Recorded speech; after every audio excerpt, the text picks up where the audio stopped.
Mais uma vez, bom dia a todos, a paz do Senhor Jesus Cristo. Vamos abrir nossas Bíblias, por gentileza, no livro de Neemias, capítulo 1. Neemias, capítulo 1.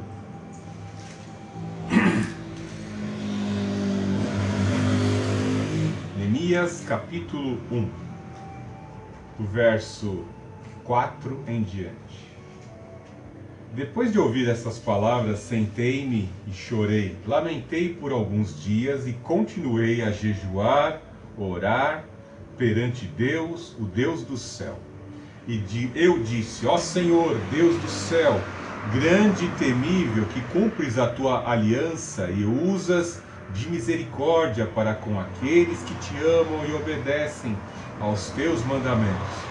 Os teus olhos estejam abertos e os teus ouvidos atentos para ouvires a oração do teu servo, que faço diante de ti, dia e noite, pelos israelitas, teus servos. Confesso os pecados que nós, os israelitas, temos cometido contra ti. Perdão.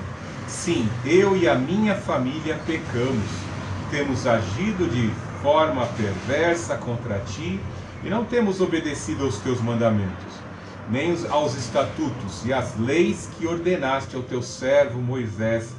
Lembra-te agora do que disseste ao teu servo Moisés: se fordes infiéis, eu vos espalharei entre os outros povos.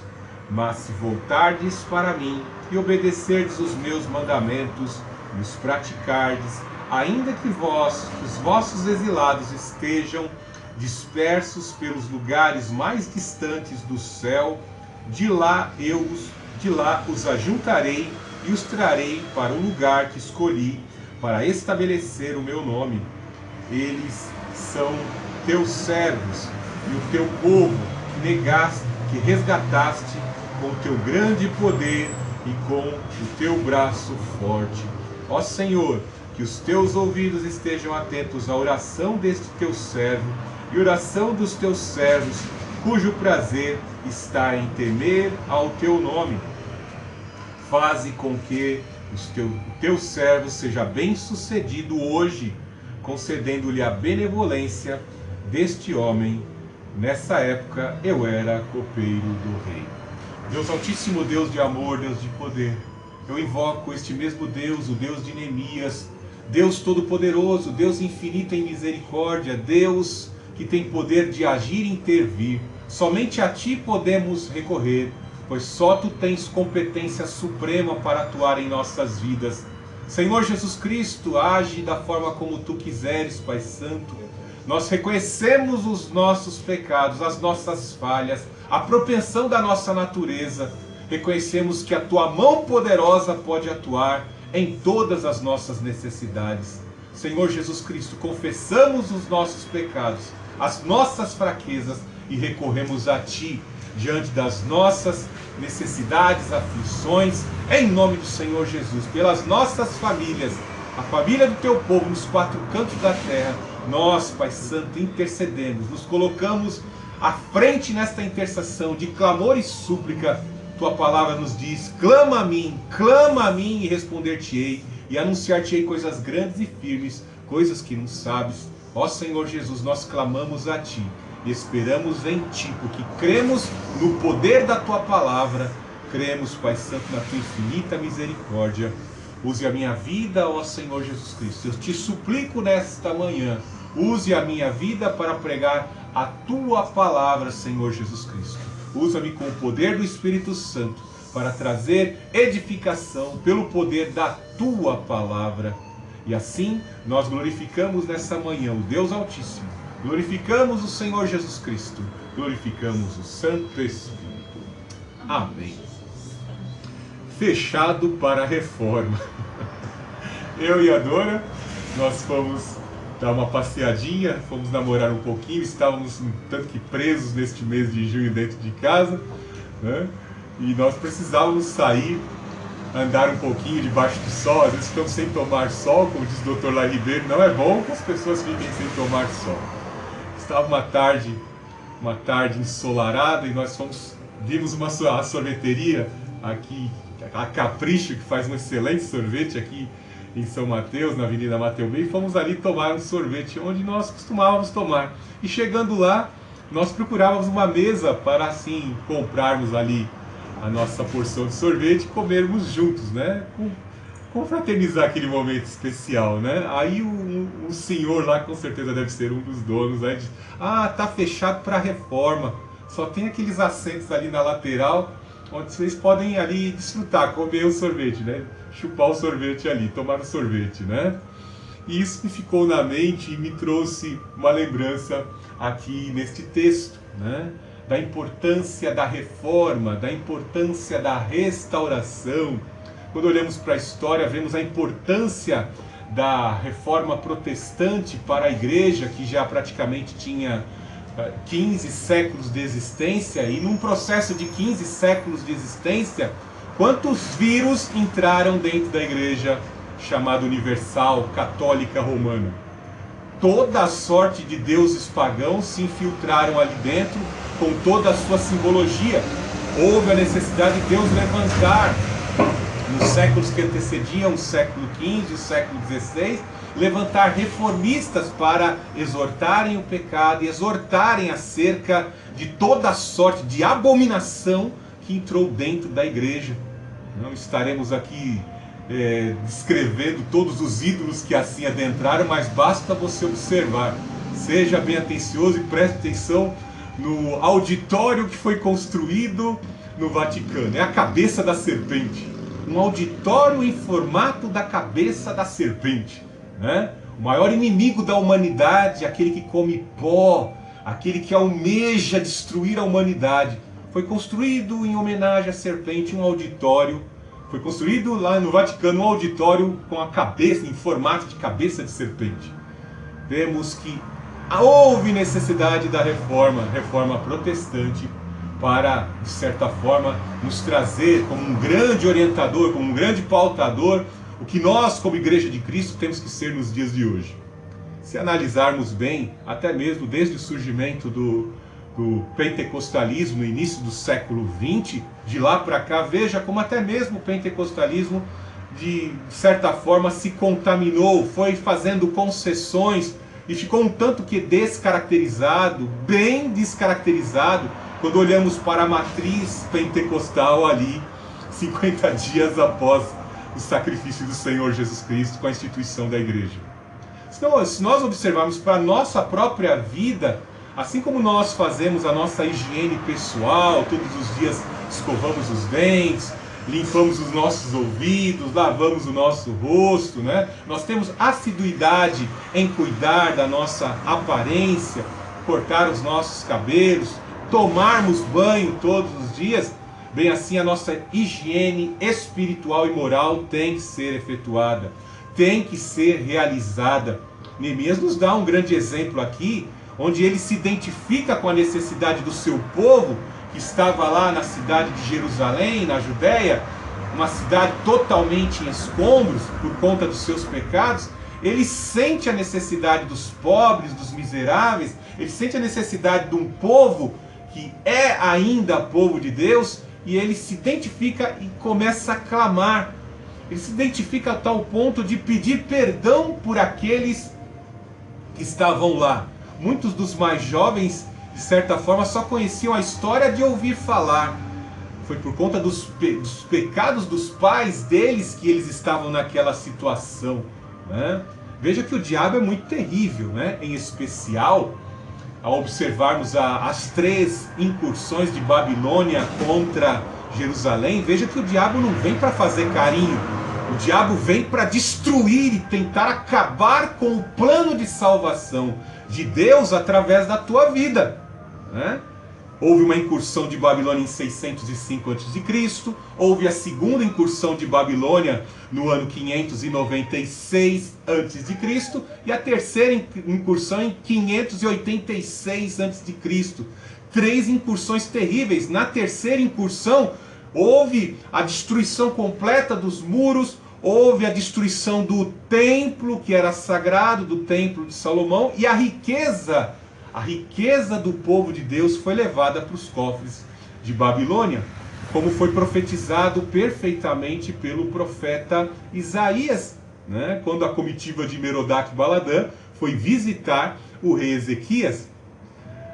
Interessante que observarmos naquela época, Jerusalém acabou de ter um grande livramento, pois os assírios tentaram destruir o povo de Deus.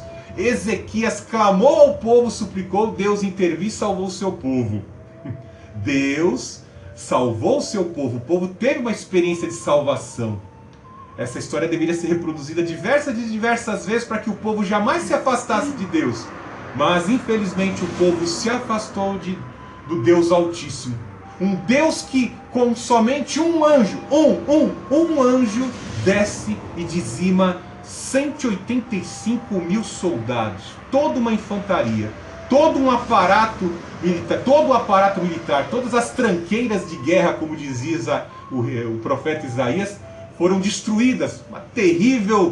Um terrível surto de peste bubônica dizimou 185 mil soldados e roeu os instrumentos de guerra dos assírios. Essa história tinha que ser reproduzida, e reproduzida, e reproduzida, para que o povo não caísse em pecado.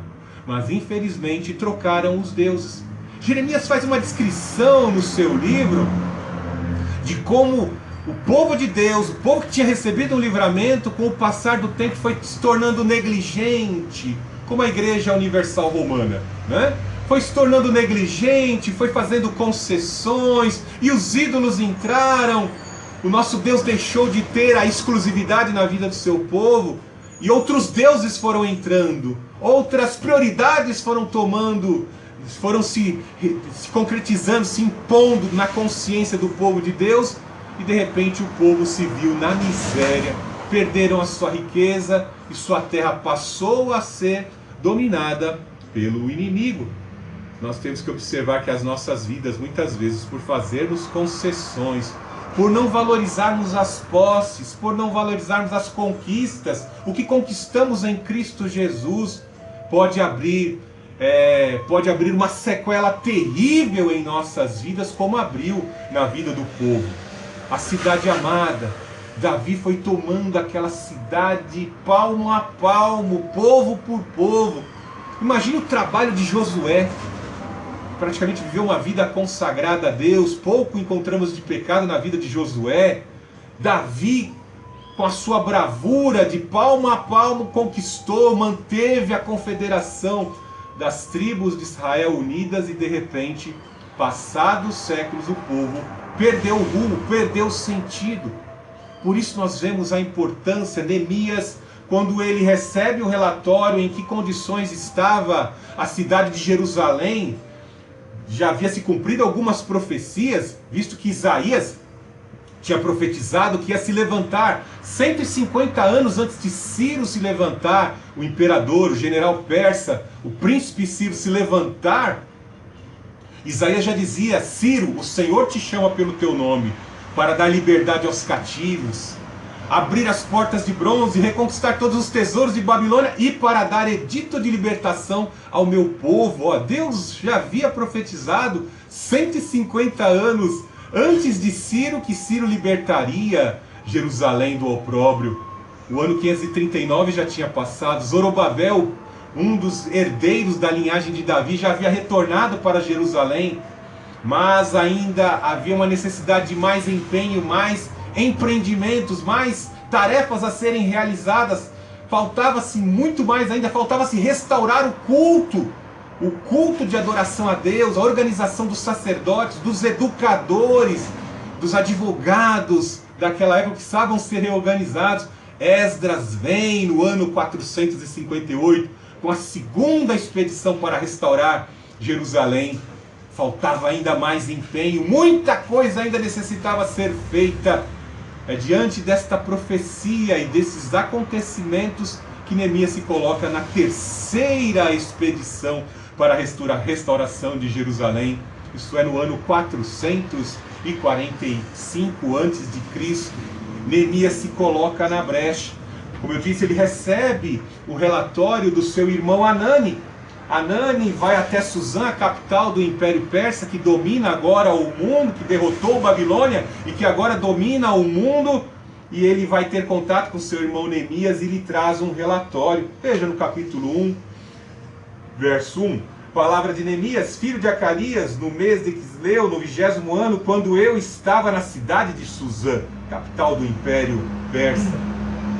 Hanani, um dos meus irmãos, veio de Judá com mais alguns homens, e perguntei-lhe pelos judeus que voltaram, os que sobreviveram ao cativeiro, a respeito de Jerusalém. Eles me responderam: os que sobreviveram ao cativeiro estão passando grande aflição e vergonha lá na província. Os muros de Jerusalém foram derrubados e as portas da cidade queimadas. Veja que tanto Neemias e Hanani,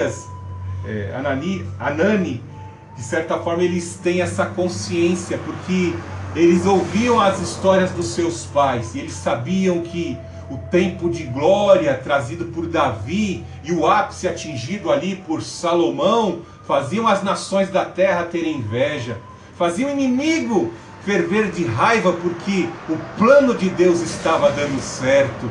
O plano de Deus vinha sendo concluído com êxito, com muito êxito, e o diabo estava enfurecido, e ele tenta, e por algumas formas ele conseguiu, tirando o foco do povo de Deus de adorar o verdadeiro Deus e passar a adorar falsos deuses.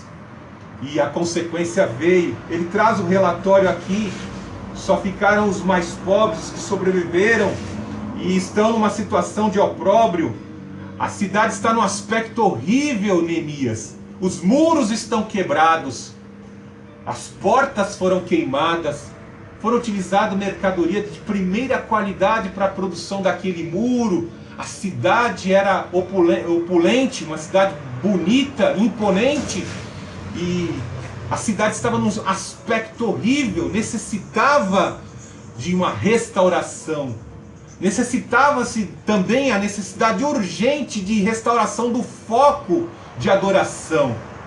E o inimigo ele faz assim, né? Ele engoda, os falsos deuses entram na vida das pessoas por meio do entretenimento, por meio de más conversações, amizades invejosas, que cobiçam tudo aquilo que você tem. Elas se infiltram no meio da vida das pessoas, tiram o foco da pessoa, tiram a pessoa da adoração, faz as pessoas se tornarem orgulhosas, vaidosas, desprendidas de Deus, levam a pessoa à prática do pecado, à reincidência do pecado. E o pecado ele sempre traz uma consequência, ele sempre tem uma fatura a ser paga, e o preço é terrível, o preço é altíssimo. Aquela cidade que tinha tudo para ser, e como tem hoje o foco para ser a capital do mundo, se tornou uma cidade miserenta. Eu não posso nem usar esses termos aqui no YouTube, senão vou ser cancelado, né? Mas se tornou aquilo que tinha para ser uma cidade como Beverly Hills, se tornou uma cidade como uma favela lá no Rio de Janeiro, cheio de criminosos, do crime organizado, controlando e dominando tudo ali. Veja que aspecto terrível, né? Qualquer um entrava na cidade. A cidade que tinha por aspecto somente pessoas consagradas a Deus entrarem ali, agora entrava toda a sorte de criminoso. Não tinha porta, não tinha muro. Imagine que você constrói a sua casa, você pode até fazer uma casa bonita, mas se você não faz um muro, o que acontece? Entra os cães para fazerem suas necessidades dentro da sua casa. Entra qualquer um para entrar dentro da sua casa e pichar, né? Engraçado que os pichadores gostam de pichar a casa dos outros. Mas dá o endereço da casa deles para fazer uma pichação, eles não aceitam, né? O inimigo gosta de sujar a casa dos outros. Gosta de sujar a casa limpa. Assim como você tem as suas reservas financeiras, você vai escolher um banco para guardar as suas reservas financeiras. Quem tem alguma economia guardada sabe disso. Você quer um banco de credibilidade. Talvez você escolheu a instituição do Roberto Setúbal, dono do Itaú ou do Trabuco lá do Bradesco, para guardar o seu dinheiro, porque você confia. Você precisa de proteção para que a sua riqueza, aquilo que você lutou para conquistar como fruto do seu trabalho, você precisa de uma instituição de credibilidade para guardar o seu dinheiro. Bem assim, o povo de Deus, o bichinho de Jacó, a nação que atingiu um alto patamar financeiro, econômico, espiritual, precisava assim se resguardar.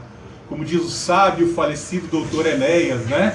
Nós temos que parar de ficar conversando com as nações como se fossem meninos medrosos, sempre submetidos às grandes potências. Não, nós temos que ter uma bomba atômica, pôr o pau na mesa e conversar de igual para igual, né? Nós temos que ter uma bomba nuclear, uma arma nuclear, para que o inimigo tenha medo e não nos afronte mais.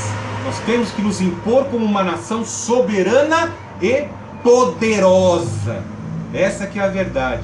Porque senão qualquer um entra na nossa nação. Veja que algumas leis até foram aprovadas aí, leis de portas abertas. Qualquer um entra no Brasil, né?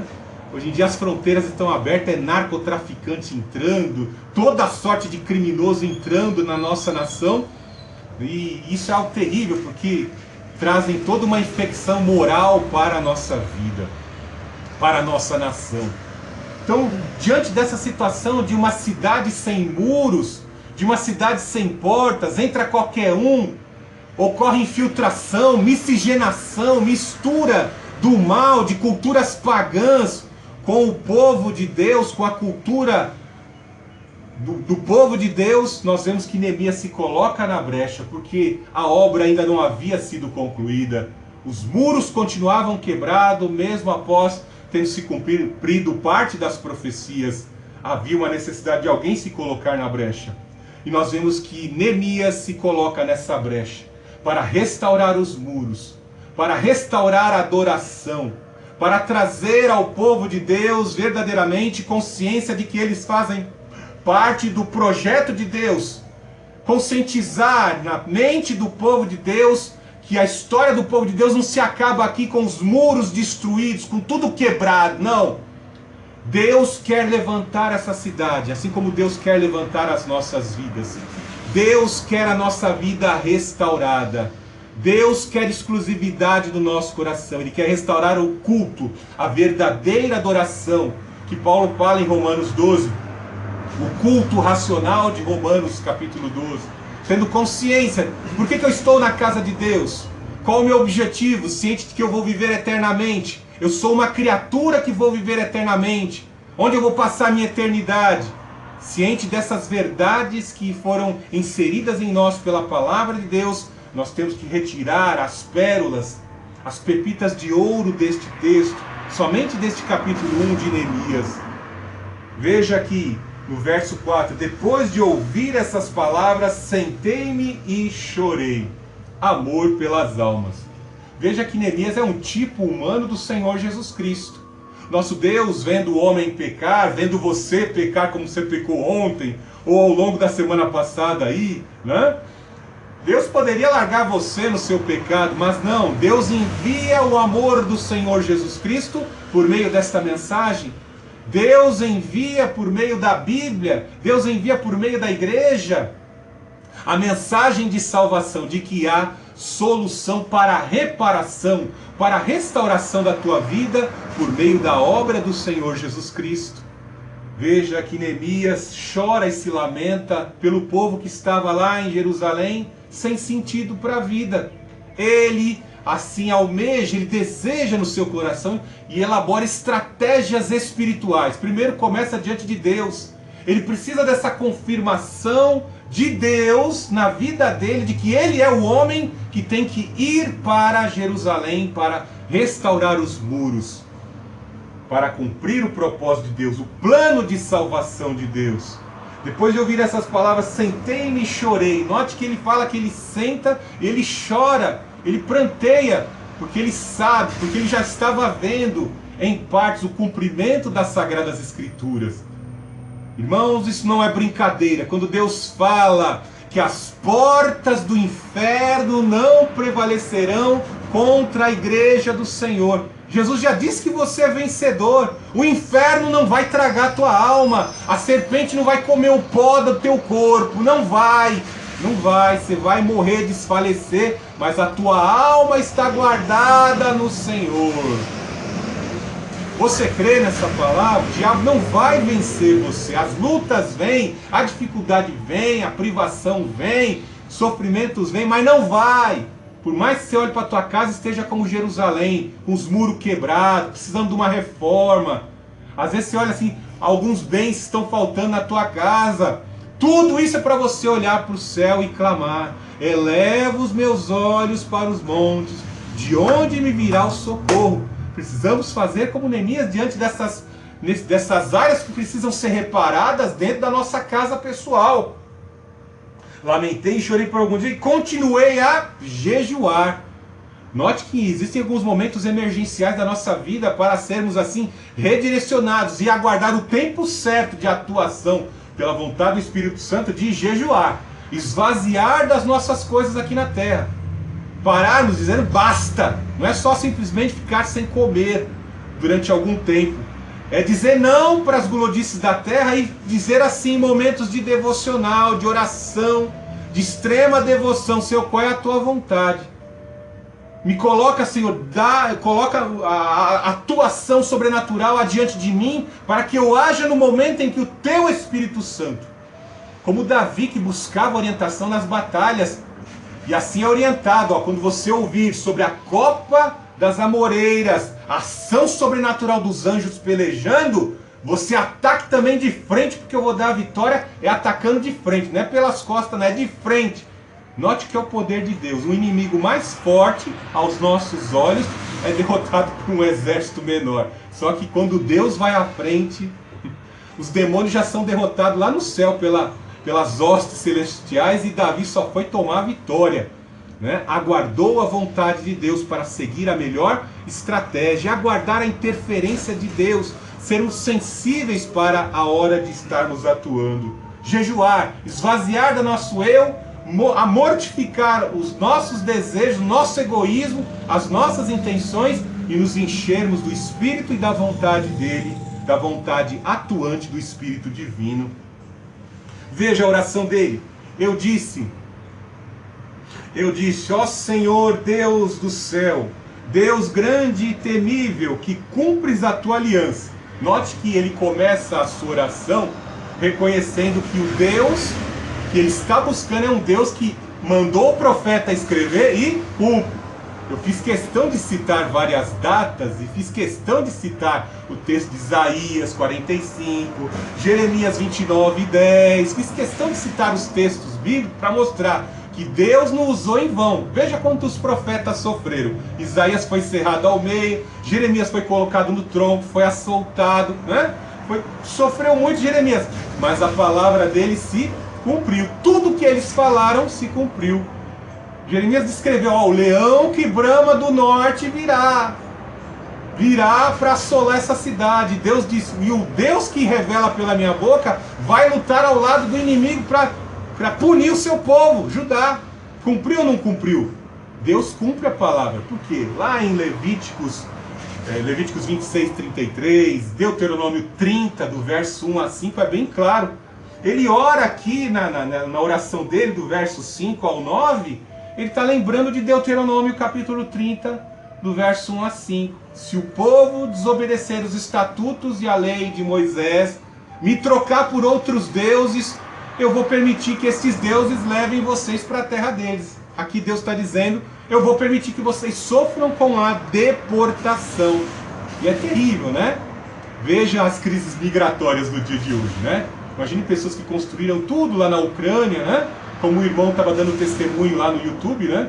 Construíram suas casas, tinham seus bens, e de repente o ditador invade a Ucrânia, a pessoa perde tudo, seu carro, sua casa, seus bens, sua família tem que migrar para outro lugar. Crises migratórias, refugiados, é um negócio terrível. E a deportação era algo demoníaco naquela época, porque a deportação, a família se separava um dos outros, eram levados para locais distantes para se destruir a identidade nacional, a identidade religiosa, para a pessoa esquecer aquele Deus, o Deus de Israel, e se misturar com os deuses pagãos que foram derrotados. Situação terribilíssima. Aqui ele está lembrando da palavra, é Deus que honra a aliança. Deus cumpriu Isaías 45, Deus cumpriu Jeremias 29, e tanto Deus cumpriu Daniel capítulo 9, verso 20 e 25. Deus cumpriu aquilo impecavelmente. Lembrar da aliança, que Deus é terrível, Ele tem todo o poder, ele tem capacidade de interferir na história quando invocamos a sua presença para atuar em nossas vidas. Que cumpres a tua aliança e que usas de misericórdia. Muitos foram mortos quando houve a destruição de Jerusalém. Foram mortos a fio de espada, deportados e mortos, sucumbiram no caldeirão cultural da diversidade cultural, de diversidade de Deus. Foram destruídos. Mas Deus utilizou com aquela remanescente que estava em Suzã e também na Babilônia, em especial com Daniel, Ananias, Azarias e Misael. Deus usou de misericórdia porque eles invocaram o nome do Senhor, reconheceram os pecados dos seus pais, reconheceram-se como pecadores, se identificaram com o pecado do seu povo e foram e receberam a misericórdia. Tanto Anani como Neemias reconhecem isso. O povo, grande parte do nosso povo foi destruído, mas nós continuamos temendo ao Deus Altíssimo. Ele prometeu que nós vamos voltar. Daniel capítulo 9 prometeu que os escombros dos muros seriam reparados. Em períodos de tribulação, de luta, enfrentando diversidade, dificuldades, o nosso Deus restauraria os muros. Nos restauraria como nação, nos restauraria como povo adorador. Eles estão lembrando de tudo isso aqui, em especial Neemias está lembrando disso aqui, ó. Ele vai citar Daniel capítulo 9 aqui no início de Neemias. Ele está citando Deuteronômio 30. Ele vai lembrar de Daniel 9 aí no capítulo 2. Né? Veja aí que ele fala: com misericórdia para com aqueles que te amam e obedecem os teus mandamentos. Como Deus se alegra com cada um de nós quando nós reconhecemos. Se o nosso Deus nos exorta com veemência, é porque Ele nos ama. Deus açoita a quem Ele ama, para que nós não venhamos a sofrer as implicações e consequências de desobedecer a palavra de Deus. Retorna a enfatizar que o pecado traz as suas implicações, ele chega com a sua fatura a curto, a médio e a longo prazo. Quem peca, peca contra si mesmo e contra o próximo. Cuidado com o rastro de destruição. Cuidado, eu conheço alguns que já desceram à sepultura, né? Por onde passaram, deixaram um rastro de destruição. Prejudicou esposa, filhos, parentes. É um rastro de destruição, né? Tira o ânimo da vida das pessoas. Isso, às vezes, os pecados chegam até as pessoas a quererem se suicidar, porque estão tão apegados àquilo que foi roubado, foi lesado. É o Deus da pessoa, aquilo foi roubado, a pessoa quer se suicidar. É algo terrível, né? Cuidado, às vezes até uma pessoa a quem você ama exageradamente, né? Veja que ele fala: os que amam obedecer, os que verdadeiramente amam ao Senhor são aqueles que, como José, amam, nem que sofram o dolo na sua carne, a consequência na sua carne, eles continuam adorando ao Senhor. Pedro ensina: não vos cansais de fazer o bem, não vos cansais, estejam sempre alinhados com o Senhor. Veja no verso 1:6: os teus olhos estejam abertos aos teus